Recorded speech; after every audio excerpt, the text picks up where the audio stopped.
All right, so welcome to the Rocket Launcher podcast. This is episode 29. I am your host, Supreme King, and I am joined, as always, by my co-host, and his name is... It's your guy Omazis. Yes, and I just wanted to wish everybody out there a happy New Year's. This is coming out on New Year's Day, so happy New Year's. Hope you've enjoyed Christmas and you've got all your shopping in, you got all the gaming. You bought all the gamings or bought all the games you wanted to buy, because now we're in the territory where everything's back in the full price mode again. So yeah, I hope you got all your deals in, because yeah, everything's gonna be in that $60-$70 range. But happy New Year's, brand new year. This year's going to be so stacked with releases, it's not going to make any sense. I'm looking forward to all of it. And yeah, my co-host, he has his footage up first. We're going to talk about this game. I'm not going to call it Dot. Off record, I've been calling it Dot. It is Divine Knockout. That's what it's called. So yes, yeah. Divine Knockout. This is his footage. So he gonna give you his first impressions, and then we'll get into some of our other topics. So how you played this game right away. So for anybody who wants to know, this was PlayStation's PS Plus release for if you have just the base version of PS Plus, or all the versions of PS Plus, I guess. But if you've only care about the monthly games, this is one of the games that came out, and I believe it also debuted at the same time, and this is a brand new release or whatever. So yeah, tell us what type of game this is, and then what's going on screen and everything, how you like it. So for the most part, this game is basically Smash Bros, but 3D. That sounds is the idea. Yeah, so they have mythological gods, right? Like Thor, or just mythological figures. So it's like Thor, Hercules, King Arthur, and some other ones. Okay. And it's like a 3-on-3 they battle use arena. Those official names, or do they change the name a little bit? No, change the official names, right? These are like, well, I mean, all of those are like, I think, public domain characters and everything, right? Like Thor is Norse mythology, right? It's like, so they don't have to worry about Disney coming at them or things like that, and King Arthur fable. But they all have like different attacks and things like that. And the game has, so far from what I've played, a 3-on-3 mode where it's you want to do best, 3 out of 5. Okay. It's either best 3 of 5 or a best 5 of 7, one of the two. So everybody on the screen is people you playing with online? Yep. So just matchmaking online. The matchmaking was pretty quick, so that was nice. Okay. So I'm playing a Thor with all the electricity and the hammer. Nice. And so the game modes that they have is you have to do the regular knockout. So you're like hitting the person and they hit the side wall and then they're out. And it takes them out for like a couple seconds and then they're able to come back in. And as whichever team gets up to 10 knockouts, the total win. Okay. They also have one where there's like a crown, and if you get hit, you drop the crown. And the idea is your team needs to hold the crown for like a total of 100 seconds. And then the third version is there's like coins placed everywhere, and you got to grab the coins and then dump them off into this treasure chest. However, if you get hit, you drop the coins and people can pick them up. And you have to get to like 100 coins as a team. Okay. The game it's pretty good. One thing I will say, my only thing that upset me about the game, and I know it's super minor and everything, but it upset me.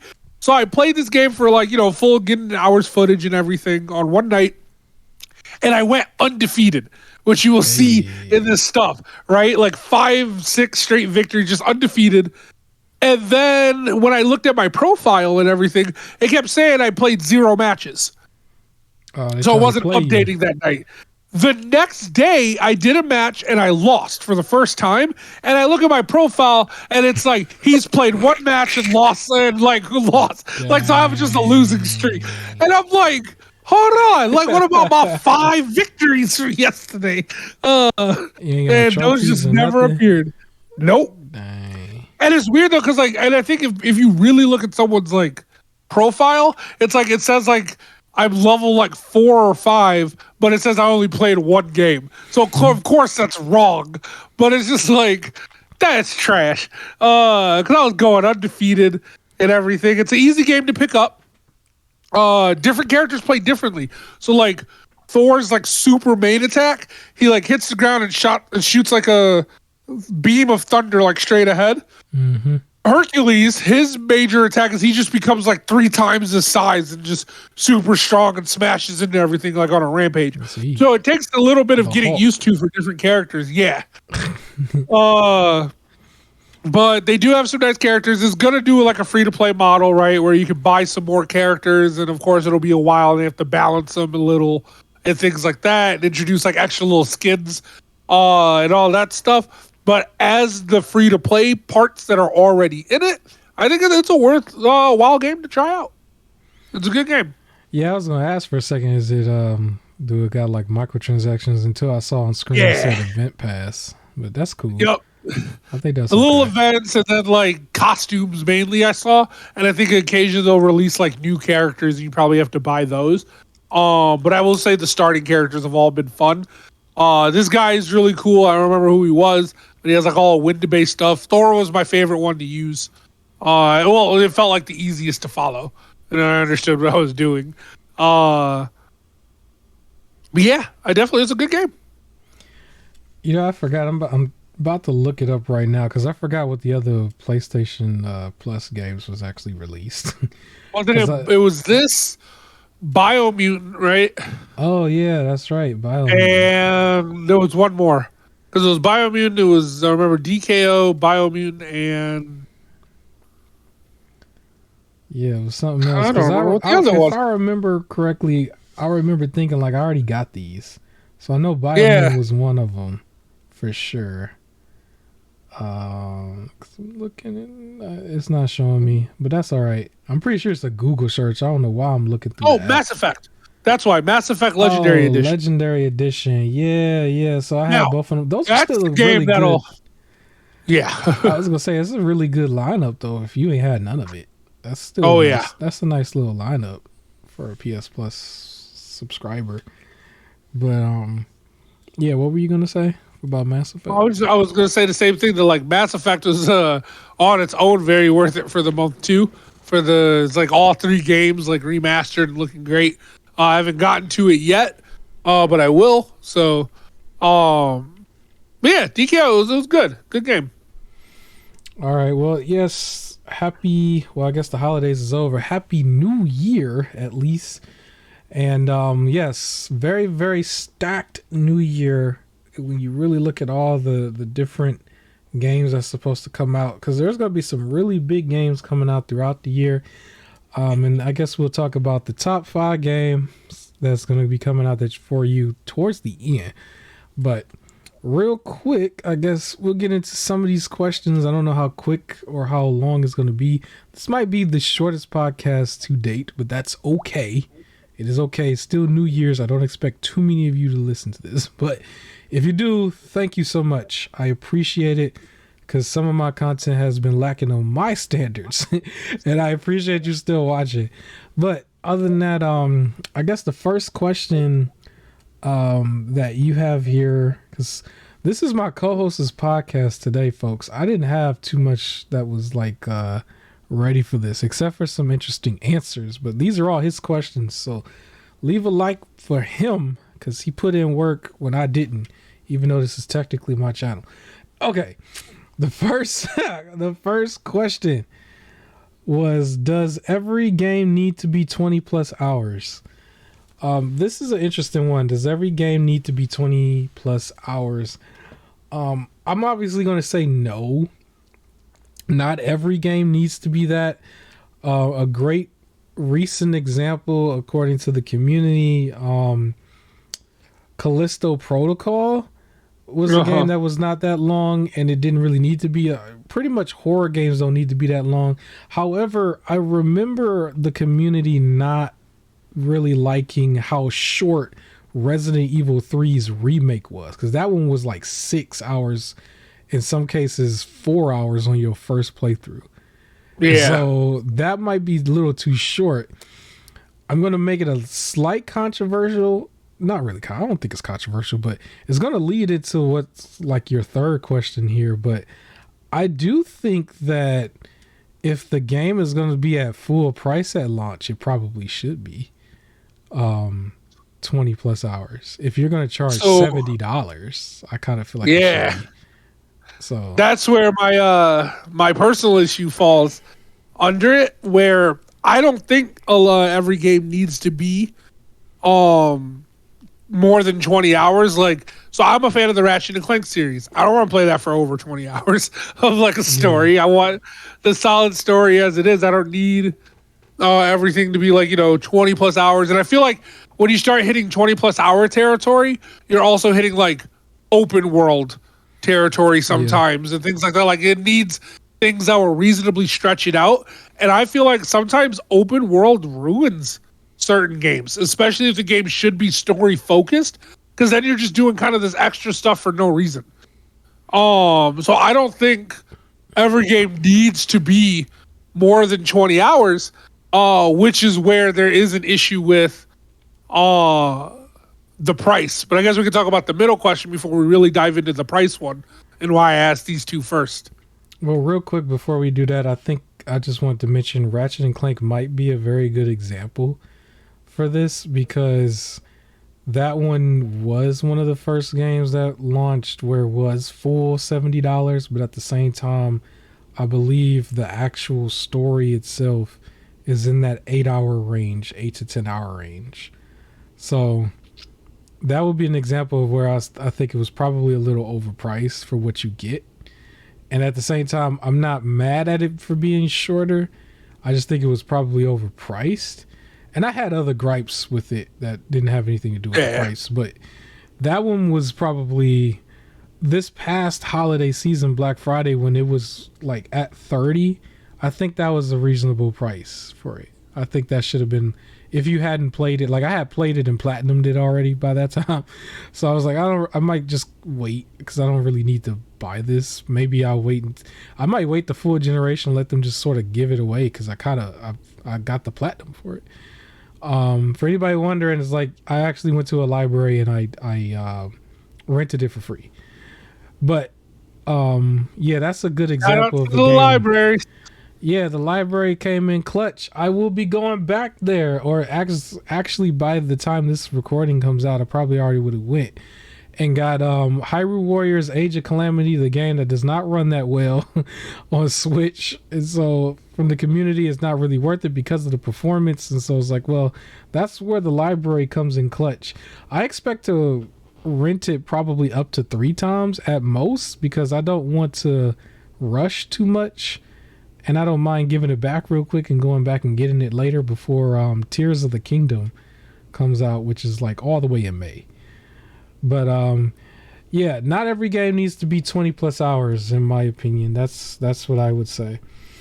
And I guess that moves into, I guess we can go around to the third question first. So well, I was going to say, let's ask the middle one, because part of that argument is why I have issues with the third one. Yeah, so has video game prices messed up our enjoyment? And I'm going to obviously say yes. You know what's funny about it? It's not so much the $70 price tag itself for me on my end. It's more about the fact that the game doesn't come complete at launch when it's priced that high. That's fair how I look at it. And by complete, I mean like with all the DLC, with all of that. Like I would want the complete edition if I'm going to do that.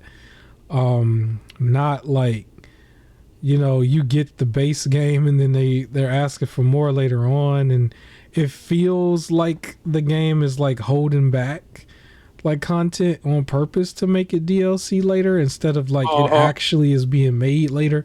Like with I think we was talking about this the other podcast with Dragon Ball Z Kakarot. It doesn't feel like they held that DLC off. It just feels like they were probably just working on it. Xenoverse 2 is another one where it was like, even in the actual show, like some of the characters didn't even exist yet, and then they just kind of came and just, all right, let's put them in there. It's like, okay, those type of things is like, okay, I understand that.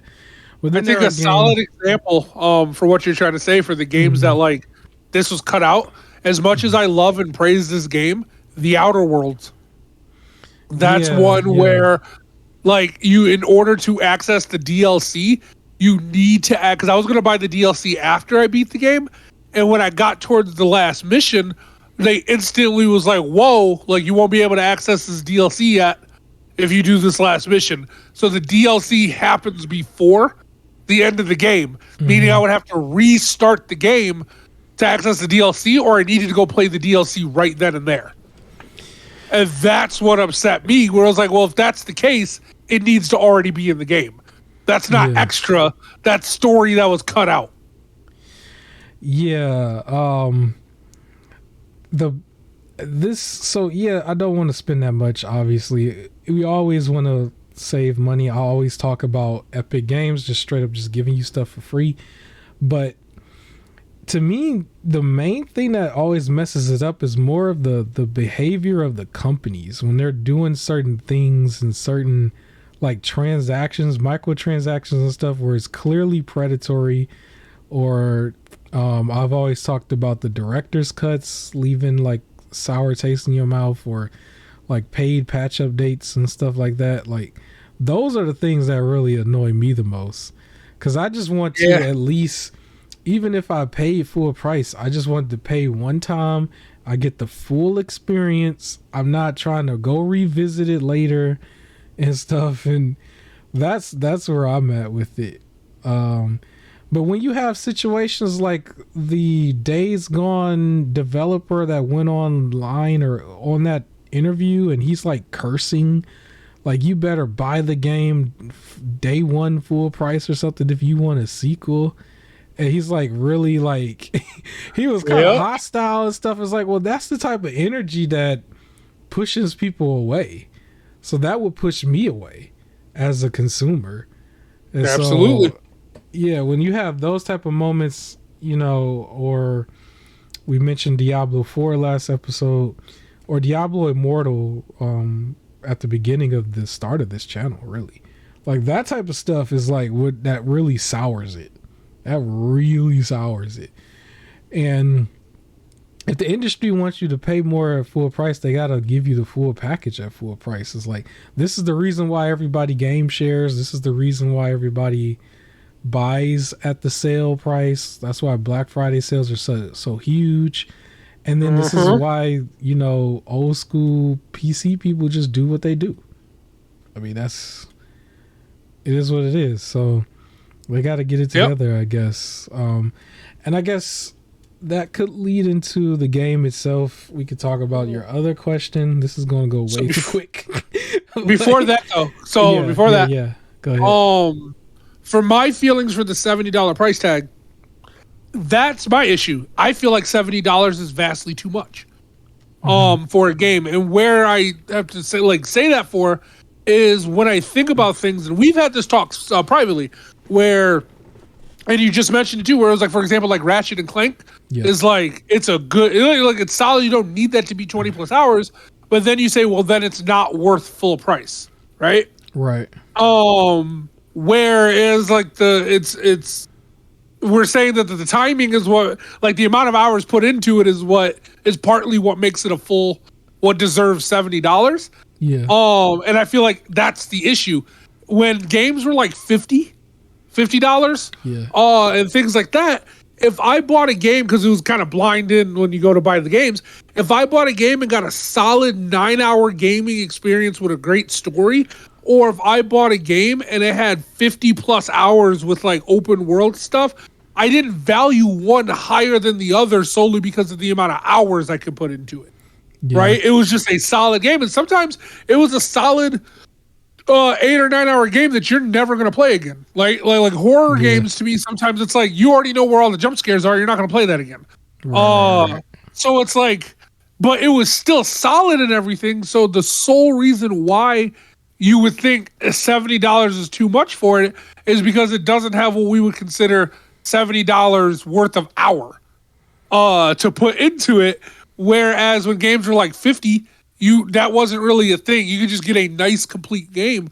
So I think it's a little unfair sometimes for some of these companies, like for example, for releasing Ratchet and Clank, to say that if they want to release they have to price their game based off of the amount of hours that a person would reasonably put into it.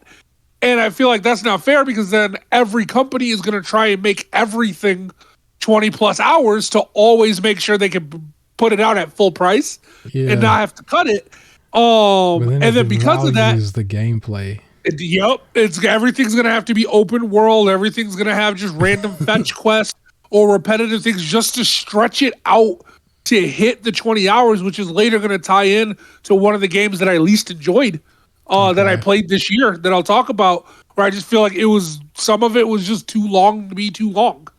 And it was just like, that's where it's like, I think the $70 price tag is what ruined games. Because if you have no complaints about a game outside of of course glitches and everything, but if there's no complaints about a game and you're like, I enjoyed the story, I was really involved with it, the gameplay was fun, it was interesting, all this other stuff, but then you still say that but I wouldn't buy it on day one, wait for a sale, and you're like, why? And it's just solely because it's the time, and it ties into the other thing, the replayability that we're about to talk about, and it's like, that kind of sucks. The $70 price tag has really hurt the industry, though, because I think a lot of people was very, very well trained to buying things at $60 to the point where it really didn't matter too much. They just didn't think about it. And I know there's a lot of people who try to make a case that it's just $10 more, but that in the grand scheme of things, that $10 more hurt the industry. It hurt sales. It really hurt it, because when you look at this past Black Friday, there was a lot of exclusives, a lot of quote unquote bigger games that dropped down to the $30 range fast. And everything that was at the $70 price range was in the $30 price range. Ratchet was there. I bought Returnal at that price. I did not pay $70 for it. I was never going to pay $70 for it. The new Sonic game dropped immediately. Immediately it was 30. It was like, how did that happen? It was literally nobody was probably wanting to buy it at that price. I think Gotham Knights did the same thing. Saints Row, the remake or whatever it was. I mean, the game just didn't do well, but that also did the same thing. A lot of them, they dropped down so fast. But I think because some of these games was at $70 at launch, that's what made people just second guess it more. I think a lot more sales would have been made if it was 60. And you force people to look at it. So for me, for example, I bought God of War at $70, and I'll be transparent right now. The channel is what made me push towards that a little bit more, because my principle before is just, I'll just get to it when I get to it, and I don't want to pay that much right now. I paid $17 for the first one, and that's still one of my favorite games on PlayStation in general, but I did. Because I bought it on the Black Friday price the same year it came out. It went down to 17 the same year it came out. And I probably would have waited on that one too. But the thing is, the channel was a bigger deal on my channel. And then I kind of talked myself into really wanting to play it right away, because I usually don't play it right away, simply because outside of that, you also have the situation where the games are more broken and buggy. Now, God of War wasn't really like that. I had some issues here and there. And I think Santa Monica was really putting out patches very quickly.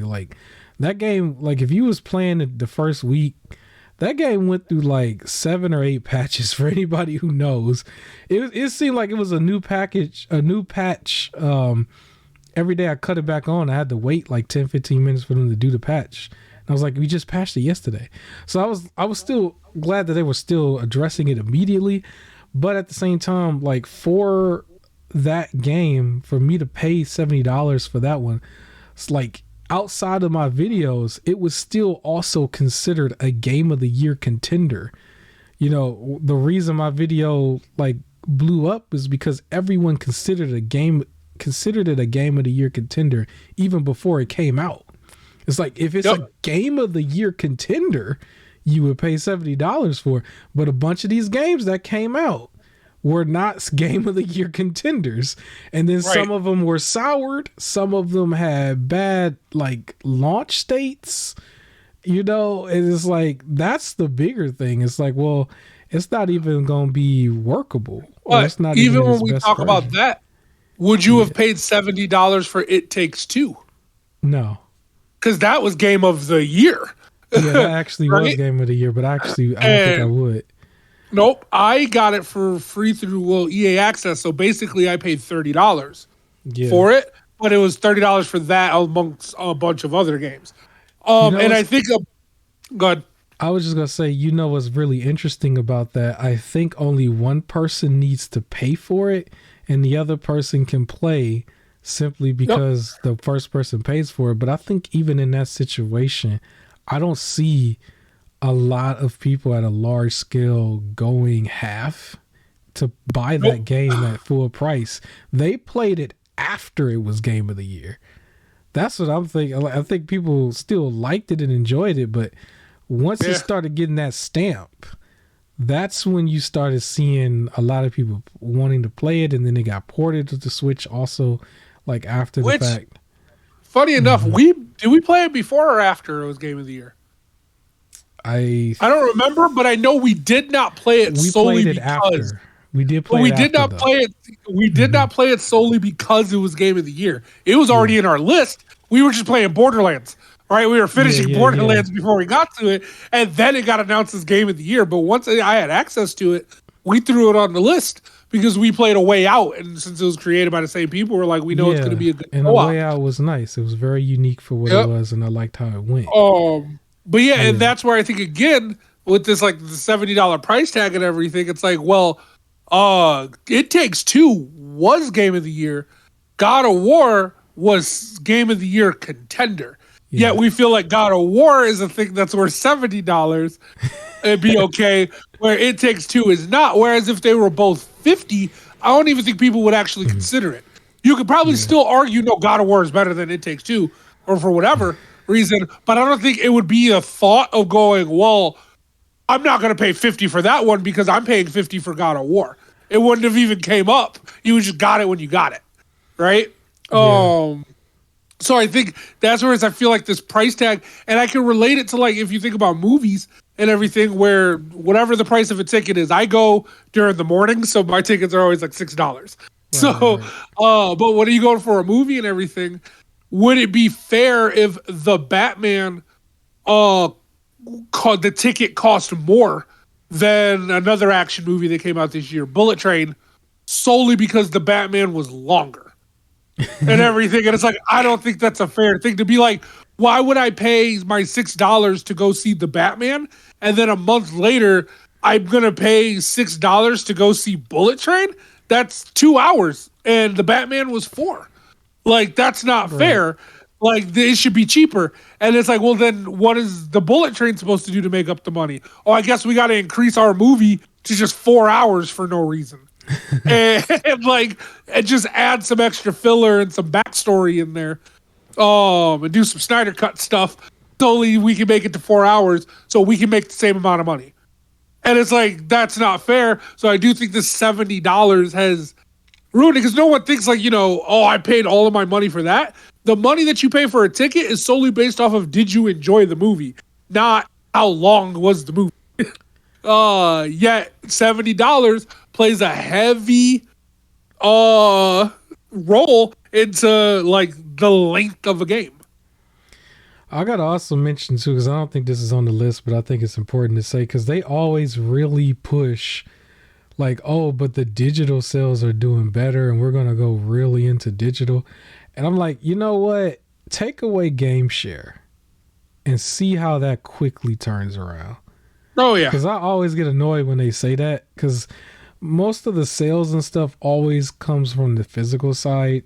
Like you see the best sales on physical, but you always have a lot of people who say, "Well, I still go digital." It's like it's because you game share. I'm so convinced that a big 90%, bulk of them game share. Yeah, 90% game share, 10% are just lazy and don't want to have to switch the disc in between. yeah. Because I was falling under that 10%, but then I was like, nah, I want the disc. I don't want to switch. But I was definitely, at 10. But yeah, no, I agree with you.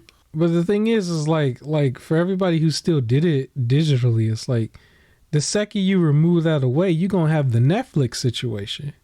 Like that's what you're gonna see. And it's like they want to push for that because they want to try to make as much sales as they want. But like by doing that, they literally are cutting their revenue in half because everybody's sharing it, which puts you in the same position as those $70 games being at the $30 price range for Black Fridays and sales like that anyway. So when they do get to the point where they're all digital, I don't see them making the money that they want. Because you're going to push more people to PC, and then at that point, they're going to do what they did with music for so many years. Yep. So, and yeah, if it's going to be digital, it's going to be PC. And part of that, too, has to come with the fact that, like, consoles can straight up just be like, yeah, we're removing this from the store. You'll never have access to it again. Yeah. Whereas on PC, let's be honest, you want access to a game, you're going to get access to that game. You're going to get fan patches. You're going to get... Fans will make servers for online games that shut down. Like, you can find it. So, if they go all digital, I'm going all PC. Yeah, I'll be transparent because I played Super Mario Sunshine on PC in more recent years, and obviously that's a Nintendo exclusive. If you were playing it recently, you should have done it through the All-Stars, right? But I played it on PC at 1080p at 60 frames, and I still didn't like the game overall. But I still got to play it arguably at a better frame rate resolution than how it's shown on Switch. I mean, I know that's not too fair because it's the Switch and everybody craps on the Switch, but you know, I still got it and played it that way and enjoyed a little bit for what it was. Another game I want to mention real quick, Metroid Prime 1. It was rumored that was going to be on the Switch at full price. That game has been patched and on PC where you could play that at 4K. This is the GameCube version. You know, and so when the companies start pushing, like bringing back games and charging you $60 and stuff, at the same time, you know, putting some of these big releases on PC and everybody starts to get a PC, it's going to hurt them. It's going to hurt them in the long run because people don't want to pay $60 for the old games and they don't want to pay $70 for the brand new ones. And once you start getting everybody on the PC, you're going to see, like with the next generation, they're going to do the same thing that my generation did with the music.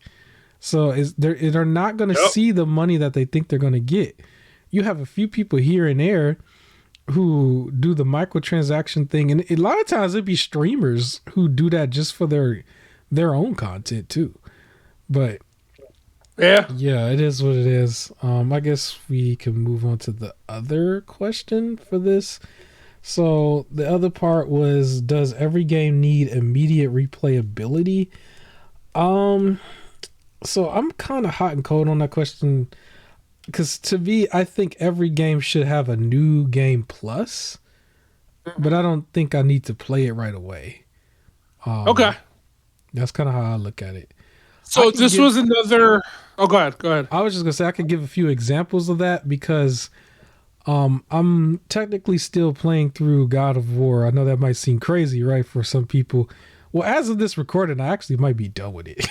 But I work a lot, so I don't have that much time to play as frequently as I want to. But after being done with Ragnarok, I do want to play both 2018 and Ragnarok back to back at New Game Plus at a harder difficulty. I think the hardest difficulty is Give Me God of War. I might actually do it on that one because I'm playing at the difficulty right below it right now, which is Give Me No Mercy. So I want to play them both at New Game Plus, but I don't play them. I don't want to do it immediately after playing Ragnarok. I actually might do it later on towards the end of 2023, maybe at the beginning of 2024. I don't have to go back to it right away. You and me play Resident Evil 5 and 6. I do want to play those again, but we didn't play it immediately. It's like we still haven't, like, I think that was the first games that we broke in playing co-op together. But that was now, as crazy as it might sound, 2 years ago. Wow. Because it doesn't seem like it was that long. It's so hard to believe, man.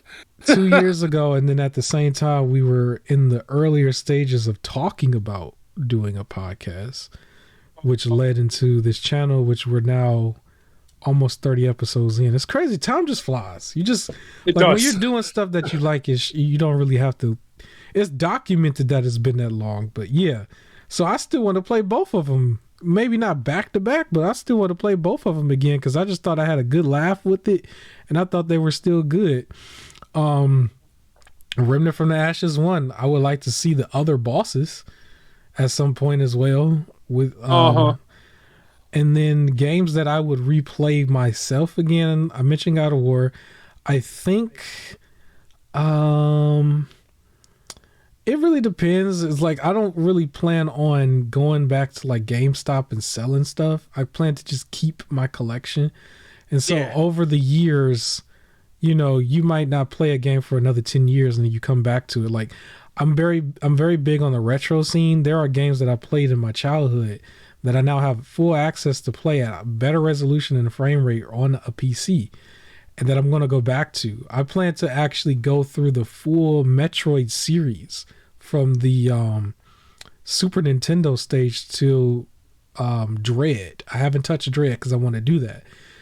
Some of those games I've already played before, you know, but I'm going to do it again. But it's not immediate. It's like there are some years that be in between sometime.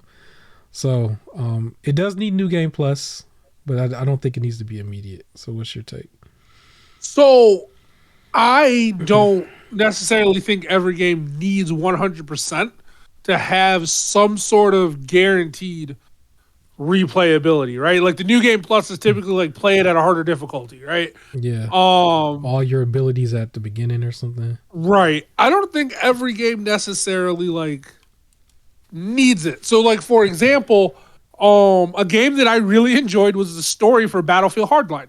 Okay. It was like 6 to 8 hours and it's episodic. It was nice story, told a nice story. Maybe I would play that again. I doubt it.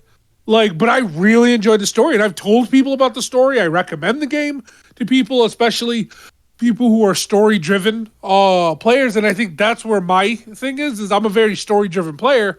So sometimes it's like, I don't really need to replay through the story. Right? Like I know the story. I enjoyed it for what it was. And now I'm done. And I think this is where it tied in is like, does that mean if the game doesn't have a reason for me to return, does that mean it's not worth $70 now? Right? Or it's not 70, but like saying full price for a game. Should the company have to sell it for cheaper because they're like, well, once you play it, there's no really like a real reason to come back to it and everything, right? So it's not like little hidden things missing. Again, where I don't think it's like fair for that comparison. But I've had games where it's I definitely plan on playing again The Outer Worlds. I want to play that again because I want to do a different character. So you get to choose how you kind of play. And I made a character who was like really charismatic. So I was able to talk my way out of a lot of stuff in that game. And I want to see, okay, how different or how difficult does it get if I do something else? Or games that have like multiple endings and things like that. Or replaying through the New Game Plus for like Spider-Man and things like that because I got all my abilities, or like how much easier is Gotham Knights going to be when I eventually get to the New Game Plus for that, which I'm not doing right away.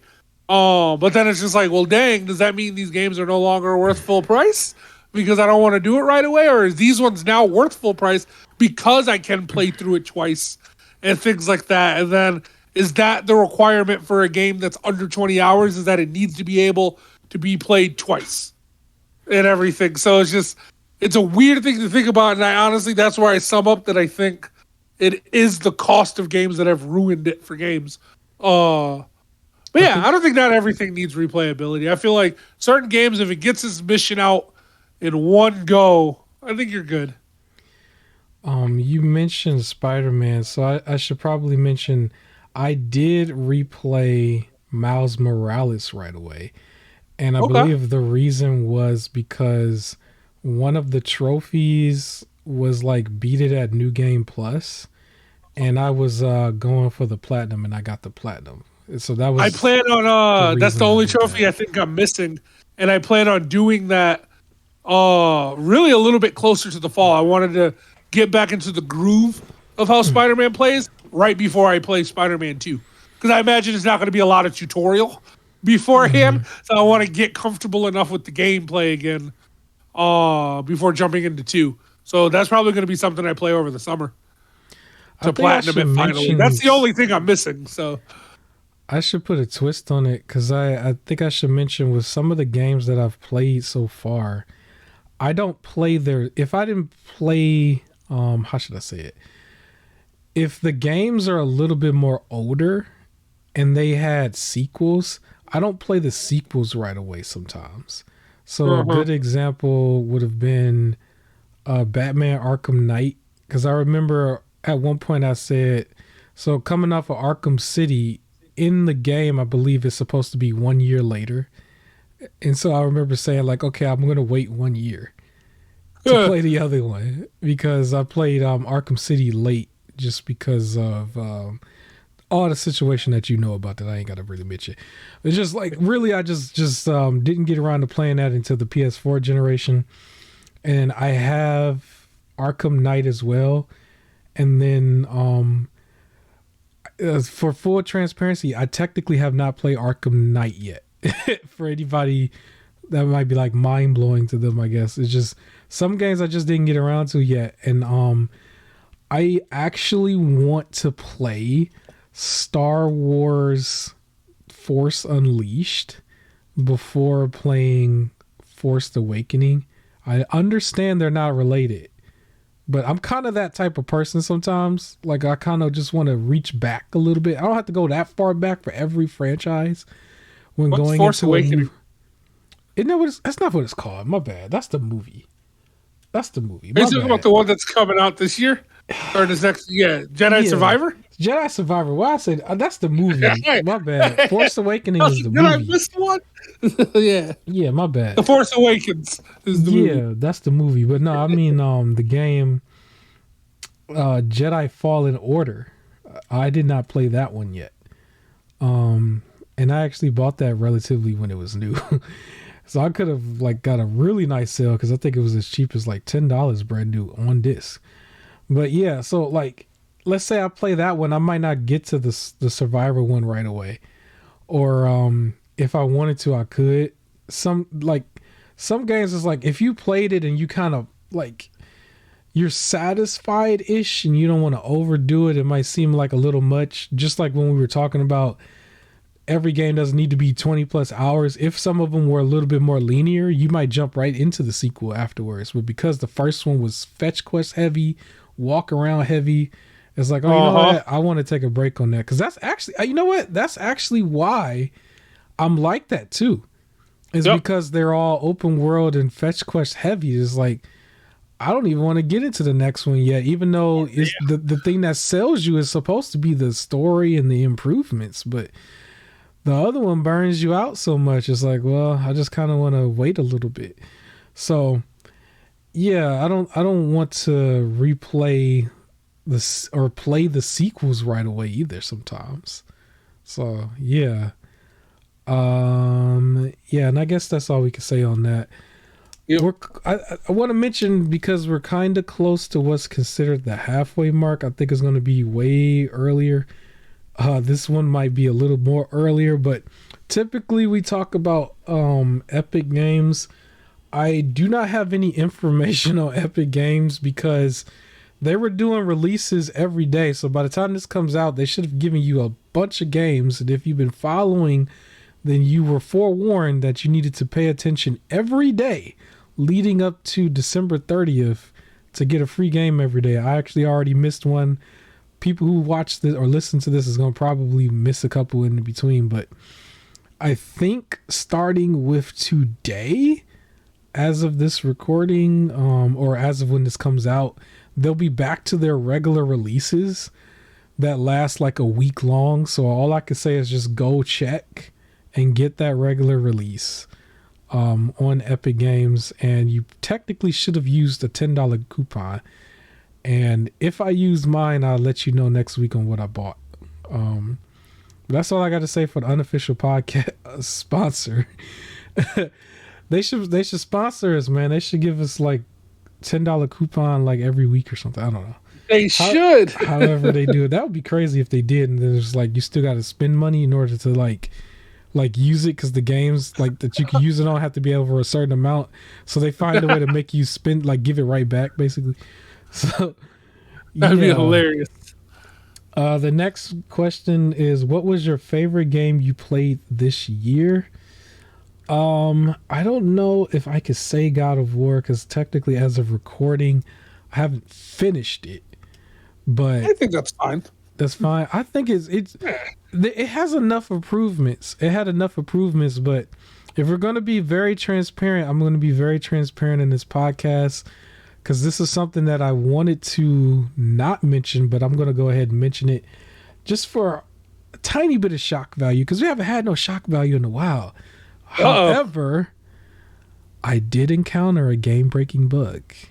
God of War Ragnarok. I did. It was deep in the game, and I will give them credit for putting out so many patches, but there was one. Yes, it was. It wasn't too bad, but I do remember turning the game off, coming back to it later to do it again, and then when I actually loaded it back in, it loaded back in the game-breaking bug, and I'm like, there's no way I'm gonna have to restart this. But I didn't actually have to. So what I did was I was able to reload an earlier save that got me back to that point, and then the game breaking bug wasn't there anymore, and I didn't really lose that much progress, because I think the game is set up to auto save so much that it was auto saving every 10 minutes. So I only went back like 8 or 10 minutes, but I was like, I got past the game breaking bug. But yes, I did have a game breaking bug in the game. I went on record saying that was probably my game of the year. I do think it probably still is. I don't really know who would be a close second. Did we play Remnant this year? Because I was very high on Remnant. That was this year, technically. I was actually keeping track, so let me see. It might have been started last year. Oh, it was definitely started last year. We beat Remnant in 2021. Oh, okay. Well, that would have maybe we did some DLC this year. Probably. So the DLC was good. I don't know if it would count as the best one, but I will say they definitely improved a lot with God of War overall with the enemy types. Some enemy types is kind of stupid. I will admit it. But they at least gave you the variety. I think that was the thing. They kind of overdid it a little bit, where they were trying to show you it's a variety. If you played it not every day, because you actually have to work and not be on Twitter Spaces for 7 hours a day, then it probably didn't seem like that, like it was that repetitive. But maybe it was repetitive if you don't got a job and you're on Twitter Space for 6 hours. But anyways, I would say God of War Ragnarok, man. That's probably what it is. Okay. I didn't think I was going to talk about it again, but yeah. For me, Persona 5 Royal. Okay. I beat it. It took 150 hours of gameplay. Wow. But like, I'm a very story-driven player, and like the story just pulled me in. I really liked the characters. I like anime, so it had its goofy anime moments and tropes and things like that. But I was really just involved with these characters, and I could just like talk about them and everything with people, and random funny moments or just different sayings here and there throughout. But I would say that was the game that pulled me in. Combat was easy to pick up. Yeah, and I also found myself, I only like one boss. There was like one boss where I had to actually go grind a little in order to actually take this thing on. The rest, I had to switch up my strategy to figure out how to win. But I never had to other than this one, I never had to reload a slightly earlier save and go grind to be able to fight it. So I like games that progress with me as I do stuff. And I like once you can get past some of the opening, because it is a solid 20 hours of just straight tutorial essentially before they really start letting you do what you want. And even then it has its controlled moments, but I enjoy it. I will say, for anybody that does plan on playing Persona 5, just know that there's no such thing as I'm about to play this thing for about 30 minutes to an hour. You're gonna, unless your plan is to just grind a little, then you can do that. But if you're planning on playing the story, you don't know the next time you're gonna be able to pause. It could save. It could be 5 minutes. It could be an hour and a half. So be ready for that. That was a big reason why. I was gonna say that was a big reason why I kind of had to put it down, because we play our co-op stuff on the weekends, but during the week I didn't have that much time to dedicate towards that particular game the way I would other games, at the particular time when I was playing it, because I think that was around the time when my work schedule was over at 7 instead of 4. So like you said, afterwards you could be in a situation where it could take an hour and a half or something. It wasn't working out basically. So I remember that was why I kind of slowed down. I'm still playing it. I think I am going to keep it back in rotation and pick it back up after I'm done with the Age of Calamity. Because right after Age of Calamity, I wanted to just focus 100% on backlog. I know 2023 is stacked, but that just means my Black Friday is going to be stacked. In between that, I'm just going to be focusing on the backlog. Way too many games in the backlog. We buy so many games. I buy so many games that are dirt cheap, and it's you never really get through them. It's I want to start getting through them, because some of them are really good games. You know what I mean? But yeah, I do want to say real quick, if I was to pick a close second or third, I started Miles Morales right after Christmas, if I remember correctly, and then but finished it in the beginning of 2022 January, the first week, I think. So I didn't play it back to back. I played the New Game Plus, finished it almost immediately. But I took my time with it. I think I had 30 hours altogether. I took my time with it. That was pretty good.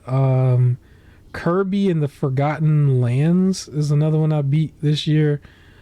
Technically, I beat the main story. I'm in the after game, but I bought the game and because I wanted to do the after game because it was very Souls-like, but I haven't finished it. Once I bought it, I was okay, it's mine, so I don't have to come back to it yet. But that's another one I'm going to come back to. But I will rank that as one of the higher games that I've beaten. But yeah, God of War I think is still better than all of those. But yeah, I just wanted to mention those because I think they were still really nice. I can throw in two more real quick. So my second and third.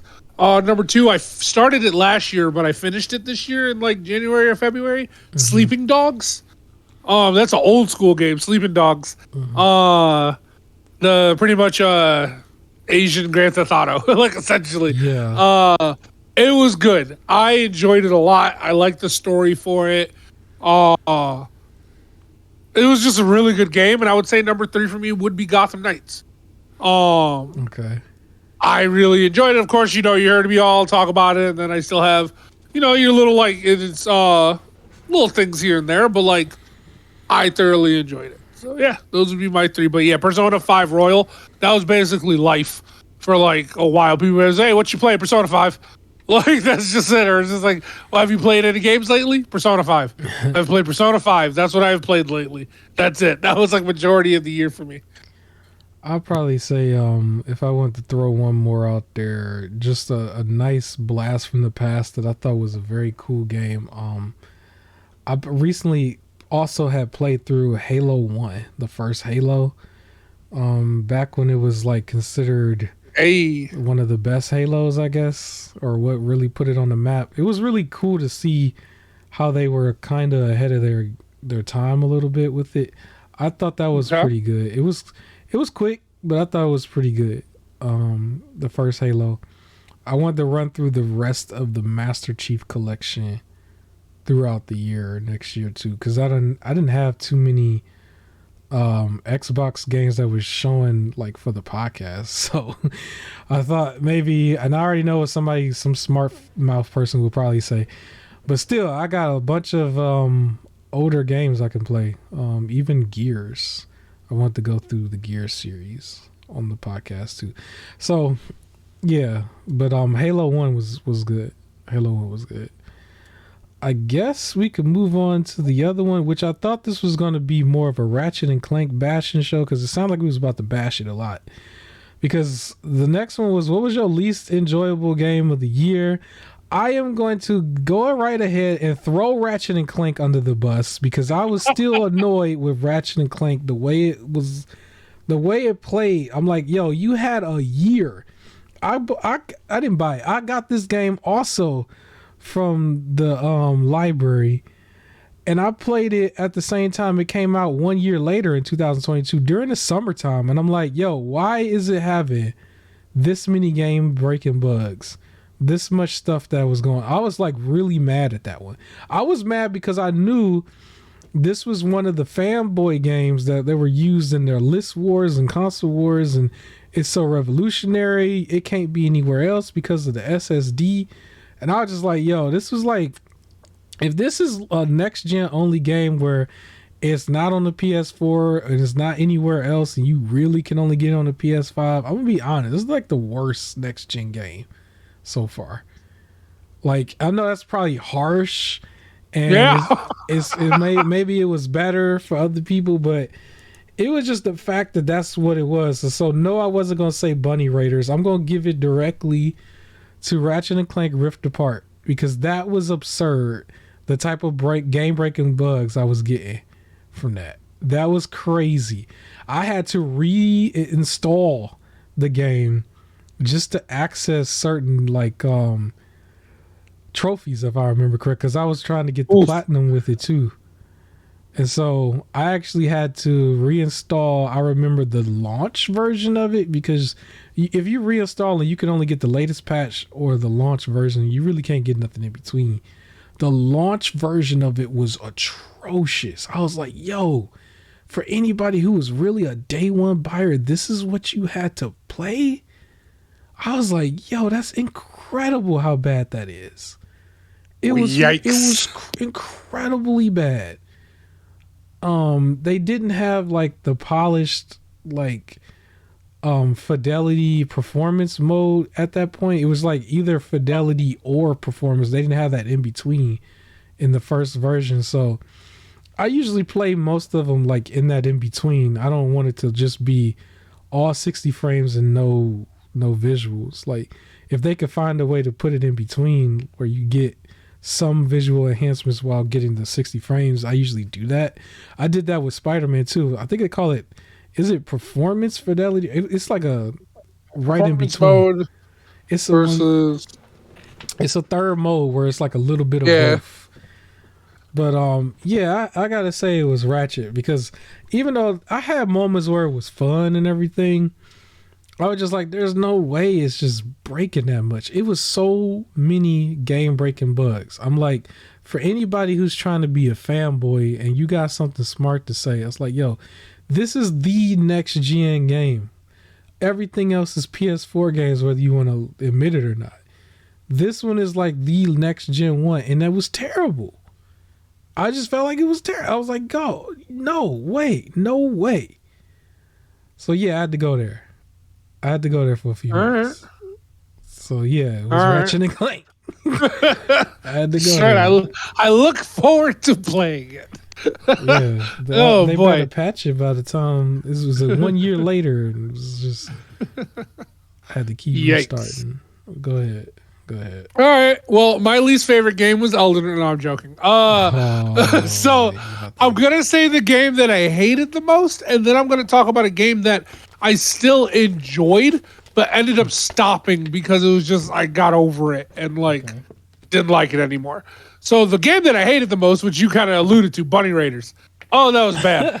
That was just so bad. I feel, but you know what? Like it's some developer just kind of made it real quick, did It his was more best. Like jokey. I didn't it really even was. consider that. It was more jokey. I do. Oh, it was But bad. I could like yeah, it that was is the bad though. fastest I uninstalled something. Yeah, we Like played that it was and just it was done that fast. yeah. Uh It looked like an old it was a school computer game where you just smash the keyboard real quick, left, right, yeah. B. Yup.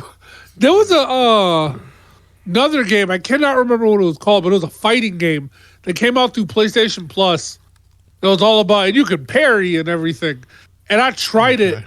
and I deleted that bad boy quickly as well. I just don't know if it was this year or last year. So that's why I gotta go with Bunny Raiders. But I will say for the game that I still like, I guess like for how you did with Ratchet and Clank, where you still like played it and Mhm. got through it and things like that. You could just be like, and you had moments that you liked, but this would be your worst game. So a game like that for me, to be honest, was Greedfall. Okay. Now, for anybody that wants to check out Greedfall, I still say to do so. It Okay. is it is like a B level Skyrim, or essentially, right? Or like Dragon Age, B level Dragon Age, or really C tier Dragon Age. So it's more indie developed. And you're in this like fantasy sort of world where everybody was kind of like French, but like speaks English. Um, and you're like on some island trying to fight monsters and figure out a cure for some sickness. That's Right. like the main premise of it. It's okay. The combat was okay. It's good, like good enough to service it. It's a game that I think suffers from being open world. It is just too long. Like I was about to give up on the game and it was just finishing up like a gameplay for the night. And in my head this whole time I was like, I don't think I'm gonna play this after this. And then I finally got to like a cutscene for like some important stuff. And that's when it felt exciting again.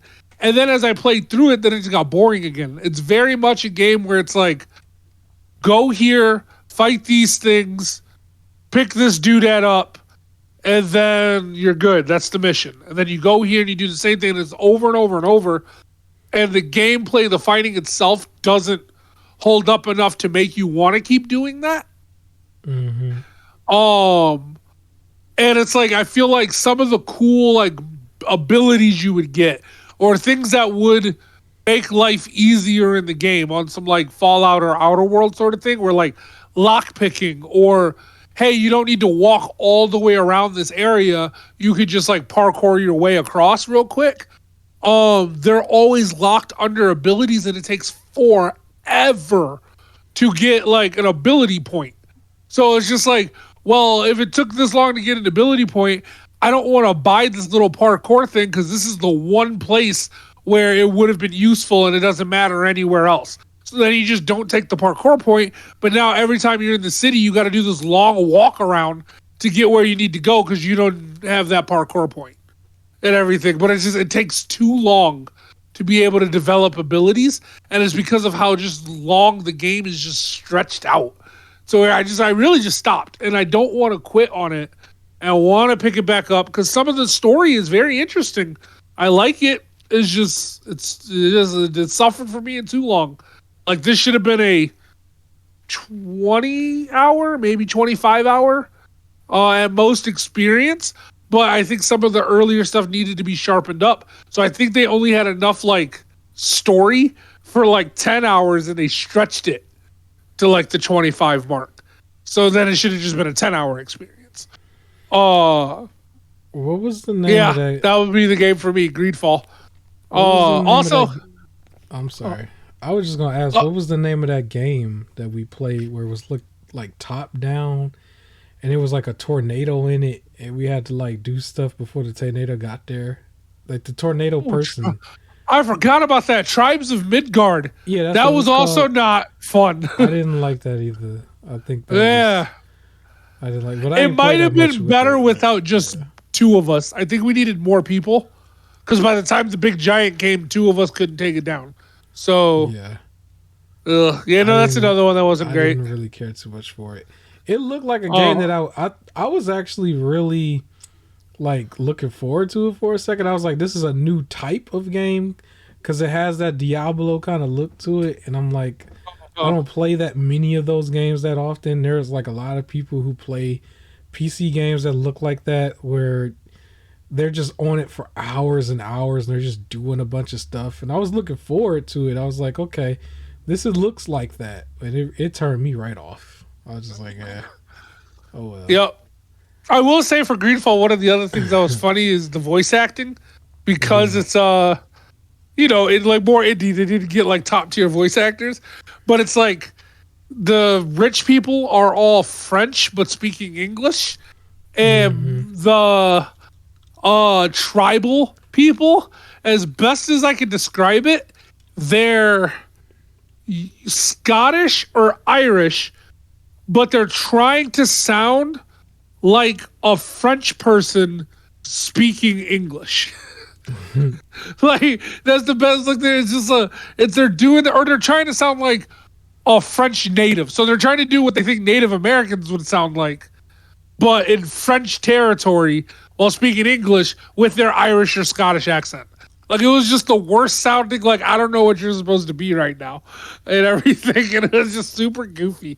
But yeah, it's a game that I would say still give it a try. And like the combat was fun enough. I just feel like it was too long. Surprisingly, it was just too much fluff that didn't need to be in the game. Yeah, and so I guess the next question, this might be the big question, really. But what games are you looking forward to for the next year? And so I put in parentheses top 5.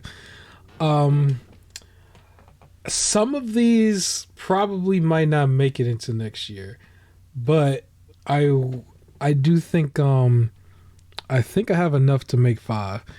I was gonna make this also a top 5 video. That even though we're recording this like 2 weeks ahead of time, like I think it's gonna come out either as soon as like right after this full podcast come out. It's like a top 5 most anticipated. But the top 5 that I would say, so I've mentioned how I'm kind of preparing for Zelda Tears of the Kingdom. I'm not like trying to play that one right away. I think I still will buy it right away, but if I have a backlog that I'm more interested in, that I might finish that up before, like a backlog game that I'm still playing, I might finish that up before I start it. But that is one of them. Tears of the Kingdom, Zelda Tears of the Kingdom. I might play Skyward Sword and some of my other ones that I bought, Link's Awakening, that I bought for Black Friday, like before it. I'm definitely going to play Age of Calamity. So that was like the big one that I wanted to play right before it. But I'm technically looking forward towards that one. This is no particular order, but yeah, that's one of them. Another one, even though it may or may not make it, depending on what's going on, Starfield. I think Starfield, at least its predecessors, have been games where even if they were buggy at launch for some of them, or you might think that the way it looks and stuff might be outdated, it's still one of those games that lasts like forever. Like, and I'm basing it off of Skyrim and Oblivion. Like, people play those games to this day. And Skyrim, it seemed like there's got to be another mod, or it's everybody's doing something to Skyrim like all the time. Yep. I just saw a post that said, after 6 restarts in many, many years, I have finally beaten Skyrim. Like I saw this 2 days ago. Yeah, and so I primarily play on Series X, but that was one of the games where I was considering maybe the $70 price tag on PC, because I'm trusting the community to do so much, and I wanted to get a really big beefy PC, and this might be my big beefy PC, exclusive ish game, right? Because even though it'll be in Game Pass, obviously, but I wanted to buy it, and like have it so no matter what, it's mine. Because I really do think that years into it, every franchise ever that has ever existed that has had anything to do with space, somebody is going to do a mod for it. And some of the big ones that I'm hoping for is like some Star Wars stuff mixed with some Star Trek stuff, mixed with some Power Ranger stuff from space, mixed with like Guardians of the Galaxy. Because they were like, when they advertised that game at that Xbox show, they mentioned that you're going to be able to go to so many planets and stuff. I'm like, well, shoot, there's going to be so many mods per planet. Just like how Skyrim is per area and per thing. And so I'm like, yo, that's one of them for sure. That is definitely one of them. So that would be game number 2. So if I jump to PlayStation, game number 3 might be Wolverine. If it comes, I don't think that's coming out that year though. That's the more 2024. I don't think so.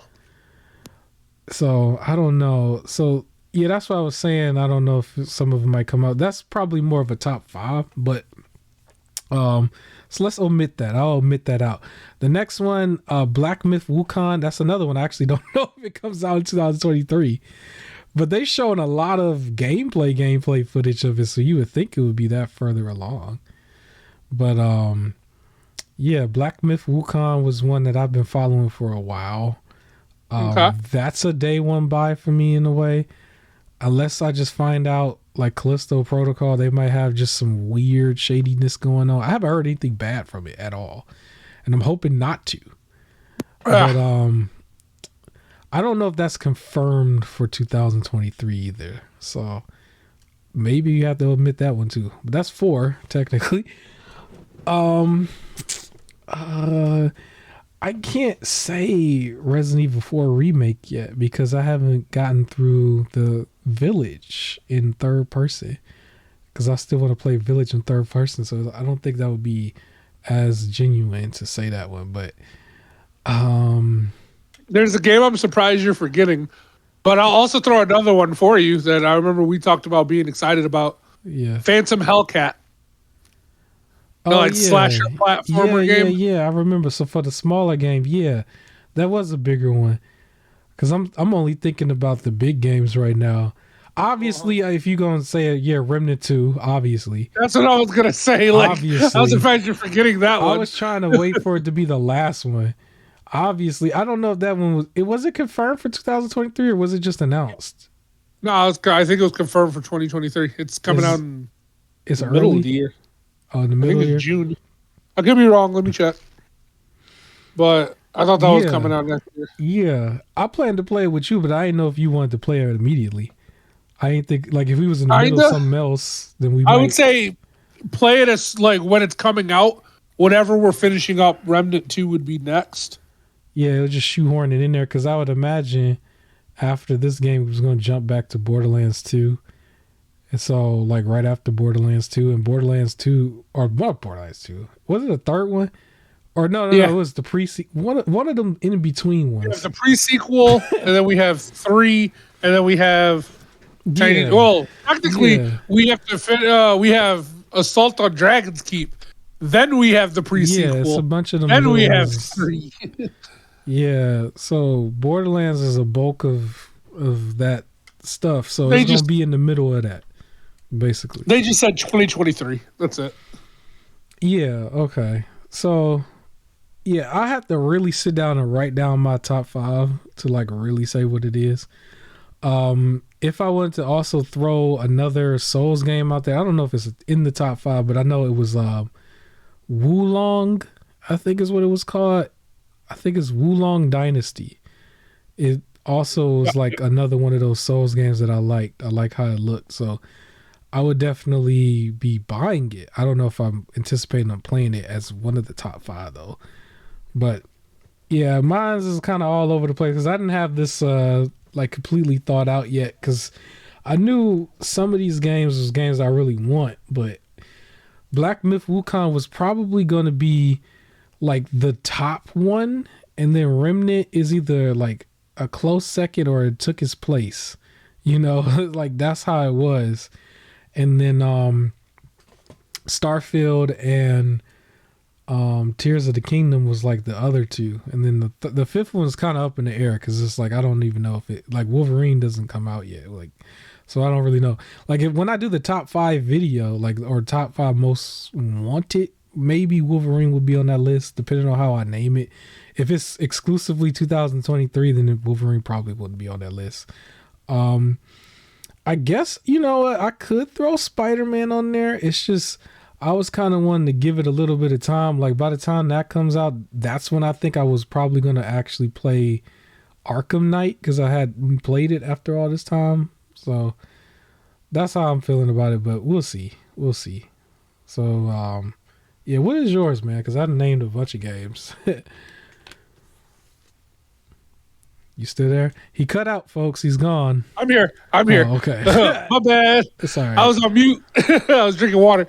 My top 5, Remnant 2, right? That's number 5. Sure. Waiting for that one. I can't wait.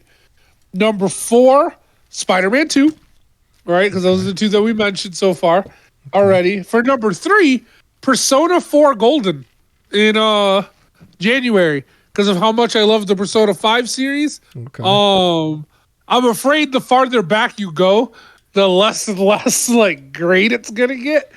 So I gotta. So I'm a little more excited for 4 than I am for 3. But okay, are you gonna play Strikers like now or within the next few weeks? Yeah, or something? I actually started it. I just did the first mission. Did Strikers. Just the first mission. And it was crazy because I opened it and I was like, I just want to check it out really quick, see the opening cutscene, and then I'll stop, forgetting what I was playing. So, of course, it turned into like an hour and a half. And I was just like, okay, I need this to hurry up. And I made a mistake. So, I want to get back into it. The thing is I don't know if I'm going to finish Strikers before Golden comes out, because these next couple weeks are like for God of War and for Pokemon Scarlet. So, I was going to play Strikers as soon as I was done with with that. Strikers is more like the whole Hyrule Warriors, where it's a slasher thing. Yeah. And I have heard things saying that, like, out of the games that do the slasher thing, it is one of the better ones. Yeah. Like what I just said when it jumps to the slasher. So I'm interested to try it out, but I might end up getting to Persona 4 Golden before I finish Strikers. Okay. Just as a note too, remember that Persona 5 Strikers is based off of Persona 5, not Persona 5 Royal. So there's going to be extra people and things in Royal that you do that has nothing to do with Persona 5 Strikers. It's like it never existed, because they introduced a few new characters. So you have to keep that in mind. All right, so that's 3 games. Number 4, one that I've mentioned before as being a potential day one buy for me, Hogwarts Legacy. They showed another showing for it, and I saw the first 5 minutes because I was in a different room and it was just playing on autoplay, and I didn't want to see more of the game. I've seen enough. I want everything else to be a surprise. Okay. I heard a little bit of things, but yeah, I am excited for that game. I think it's going to be fun. I do honestly feel like the game's going to hopefully set up for an amazing sequel. Like, I think the sequel will trump it like heavily, because I think there's going to be some slice of life stuff that you can't do in this first game that they're going to add to the, like, if they make a sequel, that I think will like get more people to like being able to play Quidditch or things like that. It's going to be one of those games that you can really just waste so much time in and so many hours and just doing pretty much nothing. But I don't think it's going to be in this one. I just remember what my 5th game is. It's going to be so funny too. I just remember. Okay. Go ahead. You still got one more? You can go ahead and do yours. Yep. Okay. The other game that I'm looking forward to, the last one. Yep. Jedi Survivor. Hey. Star Wars Jedi Survivor. I loved the first one, Fallen Order. And Star Wars The Force Unleashed is my favorite Star Wars game of all time. Fallen Order is number 2 for Star Wars games for me. So I'm really excited. I'm hoping that this one isn't like Jedi or the Force Unleashed 2. Like I do hope that it looks like already it's gonna be much better. Like in terms of that comparison. But that's the other game that I'm super excited for. Those are my 5 that are basically day one buys for me. Okay. For all of next year. And then everything else is, if I'm buying something else, it's pretty much something that came out this year that I'm getting towards Black Friday. Okay, so this is so funny because I forgot about it and then it clicked. It clicked for a split second. So I know what my 5th game is. That's a day one buy. And you know what's funny about it? I forgot that I already pre-ordered it. Yes, I already pre-ordered it. Yes, I did. I already did. That's something I normally do not do. But so to recap, my top 5 is Starfield. What was the other one? Starfield was one of them. Remnant 2 was the other one, right? I can't even think no more. Starfield was one of them. Remnant 2 was one of them. And Black Myth Wukong. Black Myth Wukong was the other one. And then the 4th one, I forgot already. Phantom Hellcat? Was it Phantom Hellcat? I guess you could say Phantom. No, I think I was saying, was it Wolverine? No. My brain just... Bring up Wolverine and Spider-Man. Yeah, Wolverine and Spider-Man. But we're talking strictly 2023. So, Tears of the Kingdom, duh. So, okay. Oh, yeah. So, Remnant from the Ashes 2, or Remnant 2. Right, and then Starfield, right? That's number 2, and then Black Myth Wukong. If it happens, I'm still keeping it high because I want that to happen. Right, and then Zelda Tears of the Kingdom, right, and then the 5th game that I already pre-ordered is SpongeBob and the Cosmic Shake. Yes. There you go. SpongeBob the Cosmic Shake. So, as silly as that is, I actually pre-ordered it when, like, initially they did a thing where if you pre-ordered it from Best Buy, I heard this was a pricing error, right? This was an error. But if you pre-ordered it from Best Buy when they dropped the price, it was actually $20. And it's like, they wasn't supposed to be. I think the game is supposed to launch at $40. But okay. It was $20, and then they took the listing down. And then apparently they put the listing back up, and it still had it at $20. And I was just like, you know what? I'm about to snag it because they still messed up. Yeah, and so I snagged it. And so, yeah, that is actually a day one buy, so I will get it. I don't know if I'm gonna get it early, but I know I'll get it day one, or at least when it comes in the mail. And yeah, so yeah, that's one of the top. There you go. That's what's up. I played so I played Battle for Bikini Bottom officially and the ROM, and it was okay for what it was. I don't know if it's really worth 20. It's probably worth 15 or 10. But it was still fun as a platformer. If you were a fan of SpongeBob, period, like, it's fun. It's all the memes and stuff was there. And so they, like, the next one, they were supposed to really double down on the memes and everything, and they really expand on what that game was. So, yeah, that's what it was. You know what's funny? It's on my paper. It's on my paper. That's SpongeBob and the Cosmic Shake.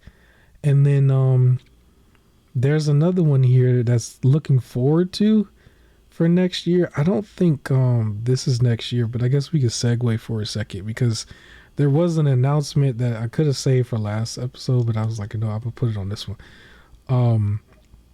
They announced that Last of Us Part 3 was in the works. Yeah. So I'm not really like, it's not a top 5 because they kind of ruined 2 to me. For me, yeah. But I remember always saying, I want to see how they quote unquote fix it. And so it's most anticipated for me to see what they go next, if that makes sense. I'm not really as... I get what you're saying. I don't think it's definitely not coming out. It might come out at the end of the generation. They've been coming out the end of the generation each time, so I expect it to be at the end of the generation. But I'm anticipating what happens basically. So Okay. yeah. I guess the last question, when we can end it, we're gonna be ending it early anyway.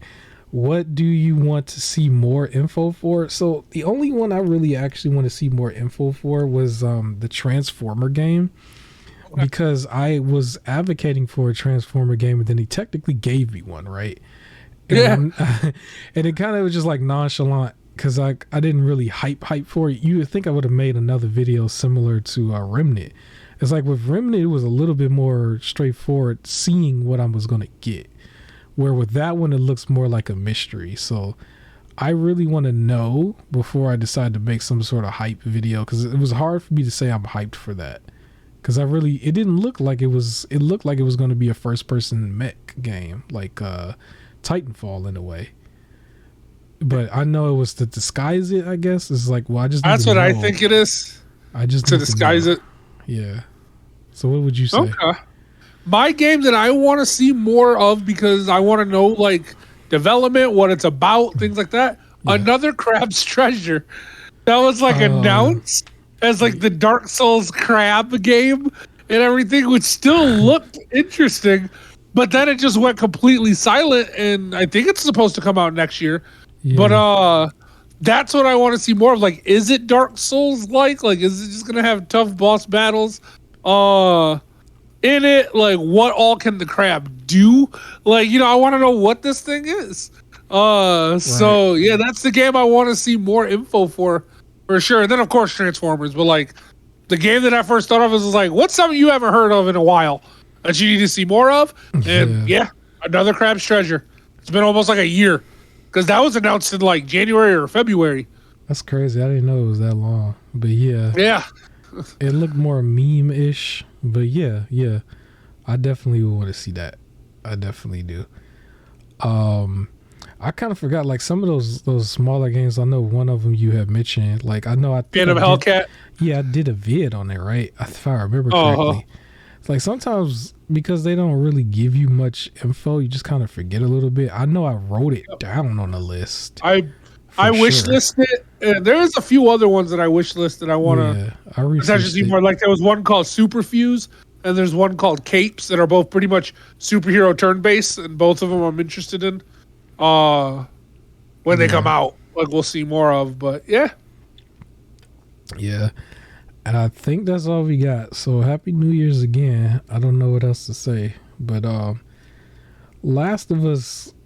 Because I had wrote it down. I really do want to see what they do. It's like, how do you fix that? Because even within the story, the biggest monster that they ran into was the Rat King, right? Like deep into the game, spoilers, right?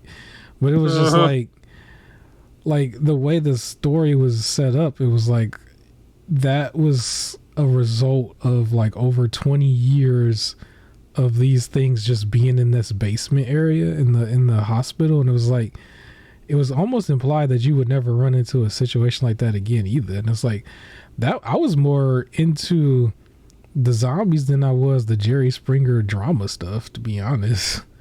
So I'm like, how do you fix the Jerry Springer drama stuff, and then how do you show more zombie types? So you ready? All right. Yeah. One is going to be the game where they introduce the multiplayer stuff. Two, they're going to double down on the Jerry Springer drama stuff. They got to go full into it. And then number 3, the Rat Queen. It'll be the Rat Drag Queen.